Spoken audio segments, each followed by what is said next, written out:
menyebut hal-hal yang tidak disukai oleh saudara kita untuk disebutkan, maka ketika saudara kita itu sudah tidak ada atau tidak hadir, maka kalau kita sudah mengamalkan ini, maka berarti kita sudah mengamalkan sebagian dari ayat Al-Quran.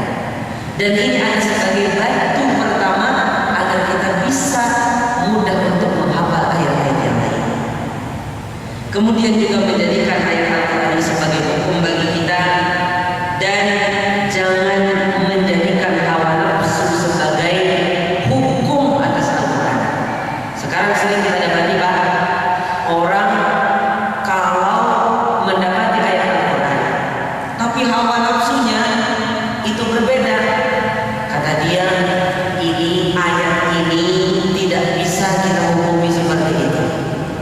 Akhirnya dia pelintir ayat tersebut supaya sesuai dengan hawa nafsunya.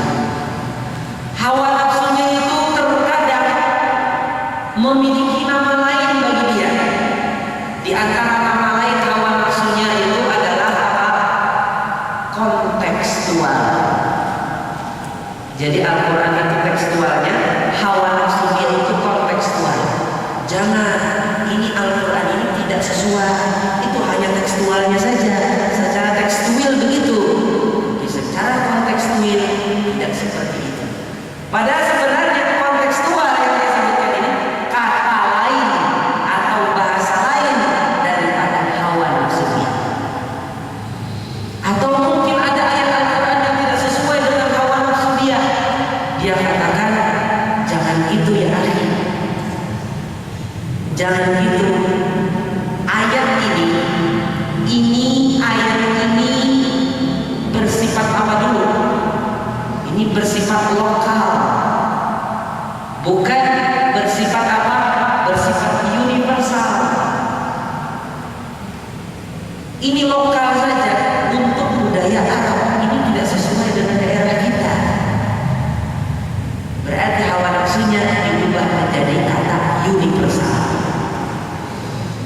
Atau mungkin dengan bahasa lain, dengan mengatakan ini ayat ini menurut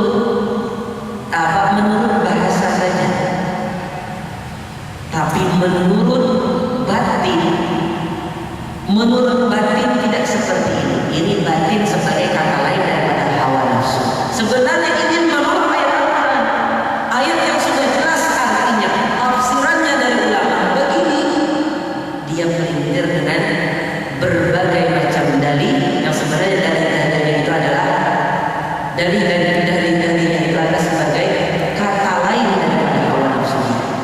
Bapak-bapak yang dirahmati Allah Subhanahu wa taala, tentunya harapan kita semua, kita mengharapkan agar Allah Subhanahu wa taala memberikan kepada kita tadabbur, nikmat untuk bisa mentadabbur ayat Al-Quran, dan termasuk dari orang-orang yang membaca Al-Quran sering, bukan termasuk dari orang-orang yang tidak memindahkan Al-Quran, yang mana Nabi SAW katakan, wa qala Rasul, disebutkan di ayat Al-Quran, wa qala Rasul ya Rabbi inna qaumi ittakhadhu hadzal Qur'ana mahjura. Al-Quran diabaikan, jadi hiasan rumah, di ruang tamu dan sebagainya.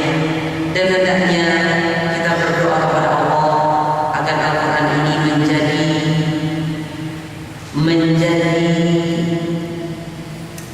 kebaikan atau penyejuk bagi hati kita, ya, dan sebagai penyembuh bagi apa? Bagi hati-hati yang ada di dalam diri kita.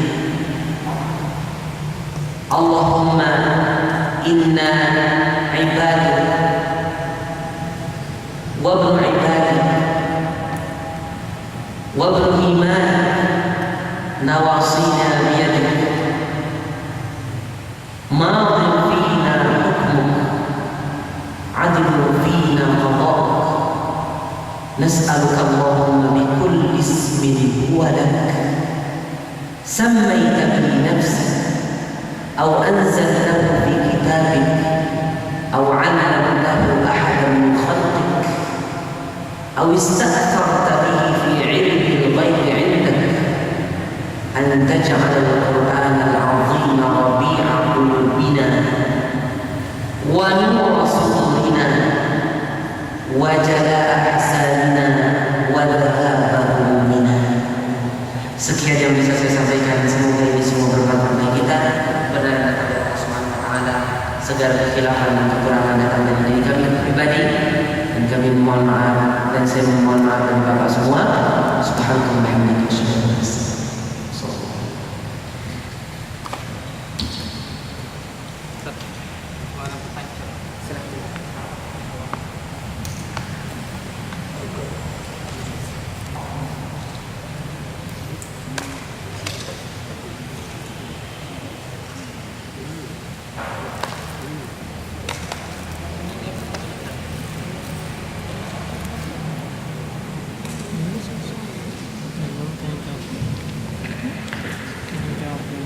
Bapak Ibu, kalau ada yang bertanya langsung aja nih, langsung dijawab sih.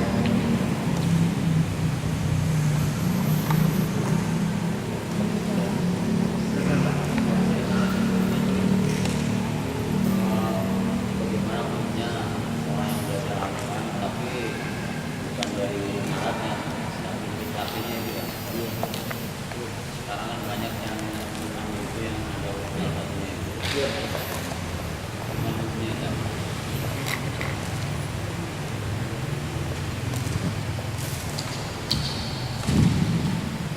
Iya. Pertanyaan. Pertanyaan Bapak tadi kata beliau, bagaimana hukumnya mempelajari Al-Quran dari tulisan Al-Quran dengan huruf Latin? Membaca Al-Quran atau mempelajarinya dari huruf Latin? Kan ada, kan sudah ditulis dengan huruf Latin. Orang ini wajib bagi dia untuk mempelajari Al-Quran. Pertama, wajib bagi dia untuk mempelajari Al-Quran dari tulisan Al-Quran yang seluruhnya itu yang ditulis dengan huruf hijaiyah. Wajib setiap siapa saja yang dia Muslim wajib bagi dia untuk mempelajari Al-Quran. Ini kewajiban kan? Lebih wajib daripada kita mengkuliahkan anak kita. Kalau kita mampu mengkuliahkan anak kita, tapi ternyata tidak mampu untuk mencetak anak kita bisa ngajar Al-Quran, berarti kita tidak berhasil. Kita belum berhasil. Mestinya kita harus mencetak mereka mampu untuk membaca Al-Quran. Minimal mampu membaca Al-Quran. Berarti kita sudah kurang di dalam mendidik mereka, kurang di dalam menunaikan hak mereka dari pendidikan. Pertama, harus mempelajari Al-Quran dari Al-Qurannya langsung, bukan dari tulisan Latin. Kemudian Al-Quran yang ditulis dengan tulisan Latin itu bukan Al-Quran. Ya, adapun Al-Quran yang ditulis dengan tulisan Arab itulah Al-Quran. Adapun tulisan Al-Quran yang ditulis dengan huruf Latin itu bukan Al-Quran, tapi bacaannya Al-Quran. Jadi kalau umpamanya dia membaca dengan huruf Latin, dia bacaan yang keluar dari mulut dia itu Al-Quran, tapi tulisannya itu bukan Al-Quran, karena Al-Quran itu ditulis dengan huruf Arab, bukan ditulis dengan huruf Latin. Oleh karena itu terjemahan Al-Quran bukan Al-Quran. Terjemahan Al-Quran bukan Al-Quran. Al-Quran itu terjemahannya atau tulisan Al-Quran yang huruf Latin itu bukan Al-Quran. Kedua lagi, masalah kedua, seseorang itu diberi ganjaran itu dari dua sisi atau dari banyak sisi. Khusus ketika dia membaca Al-Quran, keluar dari masalah tadabbur, dia itu diberi pahala adalah dengan pertama, dengan dia melihat tulisan Al-Quran. Yang kedua adalah dengan dia apa? Dengan dia membaca dari tulisan Al-Quran tersebut. Nah, sekarang orang yang membaca tulisan Latin ini hanya mendapatkan satu pahala, yaitu dengan bacaannya, tapi dia tidak mendapatkan pahala dari melihat tulisan Al-Quran. Sedangkan banyak hadis-hadis Nabi SAW yang menyebutkan anjuran untuk melihat tulisan Al-Quran, untuk melihat tulisan Al-Quran,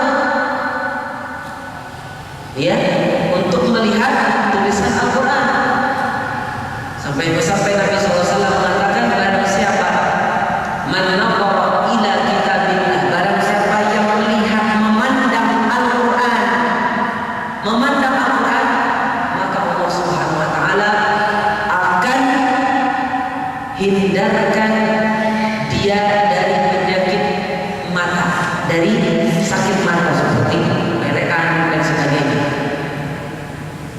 Hindarkan daripada penyakit mata. Dan ini terjadi. Para sahabat dulu disebutkan, ya, kalau tadi man naqara ila kitabillah asallahu minar ramad, Allah akan menjaga dia daripada penyakit mata, yaitu seperti belekan dan sebagainya. Kemudian dulu para sahabat disebutkan mereka bertabarruk kalau bangun tidur. Ini disebutkan juga. Jadi para sahabat itu kan kalau bangun tidur, karena hatinya itu saking cintanya dengan Al-Quran, pengen lihat Quran dulu. Jadi habis bangun tidur, cuci tangan, habis itu apa? Wudu. Habis wudu buka Al-Quran, gak dibaca, cuma buka saja. Buka sebagai bentuk tabarruk dengan melihat Al-Quran. Karena melihat Al-Quran termasuk daripada bentuk-bentuk tabarruk yang dibolehkan. Termasuk daripada tabarruk yang dibolehkan yang ada dalilnya. Jadi mereka ketika bangun tidur, disebutkan banyak riwayat, sebagian sahabat itu membiasakan diri kalau bangun tidur mungkin sedikit cuci tangan, wudu, kemudian buka Al-Quran. Yang penting buka surat apa, buka itulah, ya. Yang penting buka.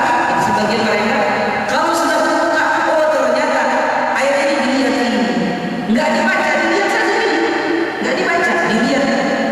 Habis sudah lihat, tutup. Ada yang sholat, ini sebagai bentuk apa? Tabarruk dengan melihat Al-Quran. Ini termasuk tabarruk yang dibolehkan, bahkan disyariatkan. Wallahu a'lam. Jadi orang yang mempelajari Al-Quran dari apa tadi Pak?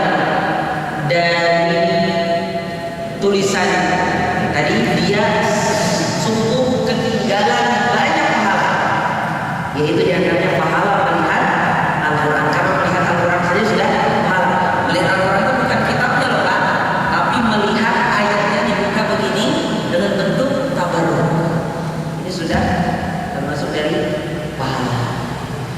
Nah, jadi banyak ketinggalan. Kemudian ini juga bisa membuat seseorang itu manja, bisa menjadi seseorang itu manja. Akhirnya udah, yang penting saya bisa ngaji, baca Al-Quran, walaupun saya nggak belajar Iqra, nggak belajar qiraat,